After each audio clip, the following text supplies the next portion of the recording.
Victoria waltzed into the courtroom with an air of indifference, her designer heels clicking against the marble floor.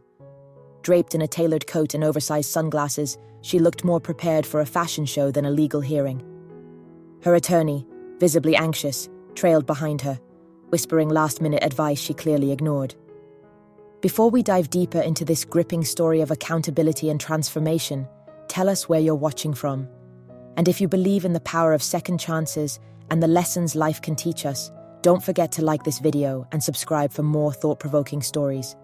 The grand courtroom of New York City buzzed with anticipation. Journalists shuffled their notes, and curious onlookers leaned forward in their seats. Today wasn't just another legal proceeding. It was the day Victoria Langford, a wealthy heiress notorious for her lavish lifestyle and disregard for the law, would stand before Judge Eleanor Hayes.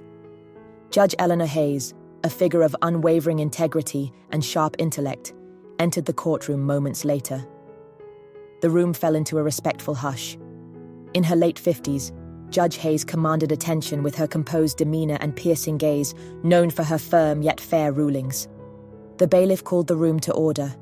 Victoria barely stood when instructed, letting out an audible sigh as if this were all a tedious inconvenience.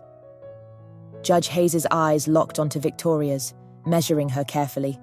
"Miss Langford," Judge Hayes began, her tone calm but authoritative, "you stand accused of multiple counts of reckless endangerment, property damage, and obstruction of justice. Do you understand the severity of these charges?" Victoria scoffed, rolling her eyes. "It's not like anyone was seriously hurt. This whole thing is blown out of proportion." A murmur rippled through the courtroom. Judge Hayes leaned forward slightly, her hands folded neatly. "Blown out of proportion? Miss Langford, your reckless street racing through a residential neighborhood resulted in extensive property damage and nearly cost a family their home. You fled the scene and refused to cooperate with law enforcement. This is not a matter to be dismissed so casually." Victoria shrugged. "I'm sure my lawyer can sort it out. I can pay for the damages. Isn't that what matters?" Judge Hayes paused, studying Victoria's smug expression. "Miss Langford, the law does not offer immunity to those with deep pockets. Your disregard for others' safety cannot be remedied with a checkbook, but perhaps you need a clearer understanding of that." Victoria's smirk faltered slightly. Judge Hayes turned to the court clerk. "Bring in Mr. Daniel Rivera." The courtroom doors opened, and a man in his mid-40s, wearing a simple sweater and jeans, entered with a slight limp. His expression was calm, but carried the weight of exhaustion. This was the man whose home Victoria had nearly destroyed, a hard-working father of two. Judge Hayes addressed Victoria.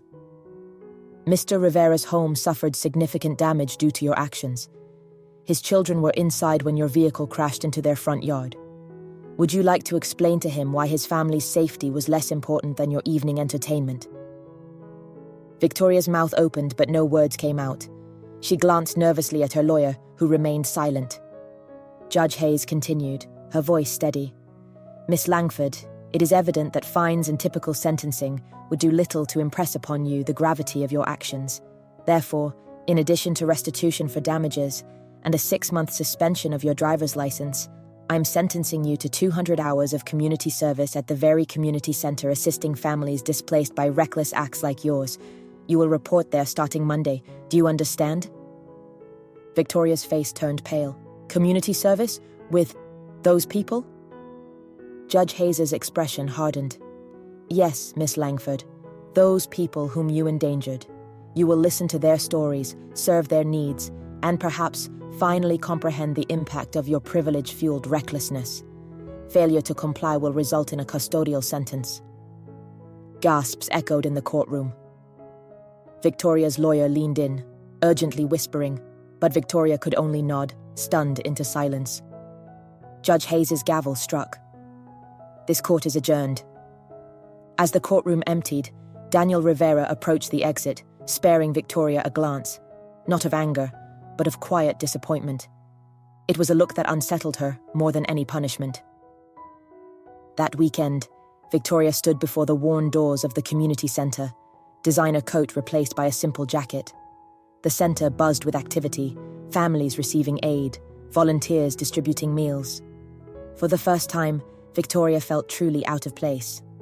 A volunteer coordinator approached her, extending a hand. "Victoria Langford, I'm Maria. Let me show you around." Victoria hesitated before shaking Maria's hand. As she followed her through the bustling centre, something inside her shifted. The stories she heard, the struggles she saw, they began to dismantle the walls of entitlement she'd built around herself. By the time her community service ended, Victoria wasn't the same woman who had strutted into Judge Hayes' courtroom. She had listened, worked, and perhaps most importantly, learned.